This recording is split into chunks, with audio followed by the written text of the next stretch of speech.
How's it going, everybody? We've got finally an update video on our little tiny shelter, Earthbag tiny shelter that we've been building this past while.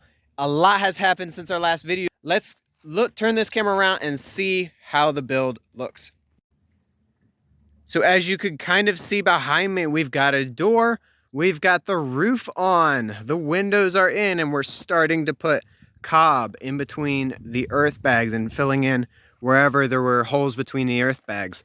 But yeah, this is just mud and straw, or mud and grass, like so a very tough grass that we've got around here. So it's got a little bit of crack, or it's got a lot of little cracking, and but it's holding up. And so it works for us. We didn't do a perfect sand to clay ratio. We just did some of the mud from the forest, and we used that. We've got the rafters in. We kind of went straight on the front and back, and then we did radials that my dad had helped me. He drew up some plans. Helps to have a dad who's a civil engineer. This cord runs from our solar panels down through an entrance port into the structure. Our second window here, and our chicken coop back there. So this is how it's looking. Let's check out the inside now that we've kind of seen the outside. So I'm not gonna lie, it's gonna be a little bit messy in here, folks.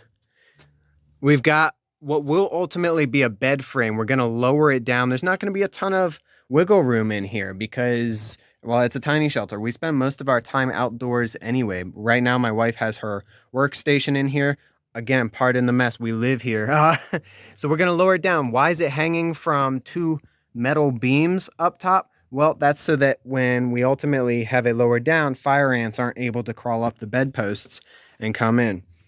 In the entrance doorway, we've already got a concrete part right there.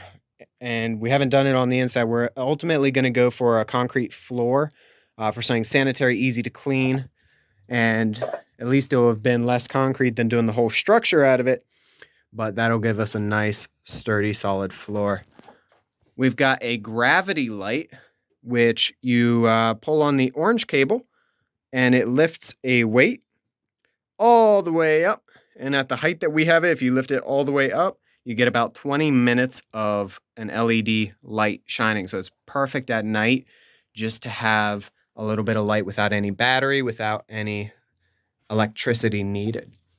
And so we've got some vent ports to let warm air out that'll draw in through a port that's down there that runs underground outside, drawing in cooler air. But then the rafters all attach as so. Then we've got plywood up there, and then we'll take a look at the roof. Do we have, aha. And for right now, we would get some flies coming in, and we would get some mosquitoes, but we happen to have our local fly catcher. It is actually really good at catching flies. It's a brown and noli. But yeah, it's looking really good, guys. Let's check out the roof. So right now we've got this ladder. We got some chickens too. We got this ladder going up. And as we crest the side, you can see the green roof is starting to take shape. So you can't really see it anymore because now, just today, we put this rubberized barrier up, but we've got 3 sheets of solid plastic that fill the entire roof. And that is our vapor barrier. Any water that goes down then flows off. On top of that, we've got channels of rocks that go across the ground and or across the plastic, and you can see the types of rocks. We used a lot of smooth rocks, and that helps water drain off. And on top of that, we got landscaping fabric because we don't want our soil intermingling with our drainage layer. We've got the landscaping fabric to keep the sandy soil from going down through to the plastic and really clogging everything up. So let me climb up here and show you around. We've got a pot of purslane up here. That's because chickens love purslane, and we don't love them eating it. I did a row of like 6 sweet potato plants, but I just have them up here just to see what they would do. I'm not really gunning for a huge harvest. Got some sea purslane, Mani con flor. What's that in English? That is perennial peanut. And a bunch of grasses tucked in here. I've got another pot with a glochid-less nopale, or prickly pear. Our solar panels moved up from the ground to the roof. Coral vine, more perennial peanut, 2 more sweet potatoes. And this grass, we chose this grass, it's called natal grass.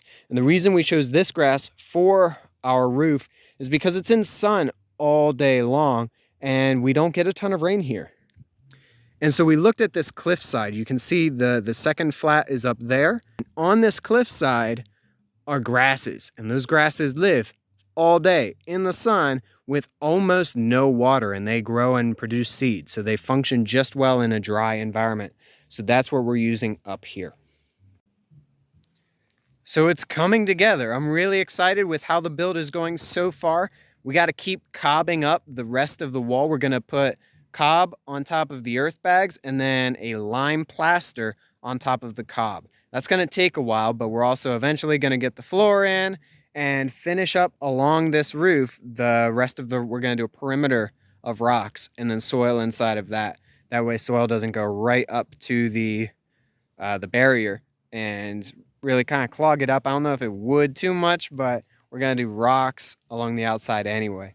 So thanks for checking out these videos, guys. Like, it's an easy build. Priscilla and I have, for the most part, done this by ourselves since March, and now it's, nearing the end of July. So it's very doable to construct your own structure, even if you're not going for a house to live in. Very easy with earth bags and natural techniques. Highly recommend. Check out our future videos, guys. Frenchie.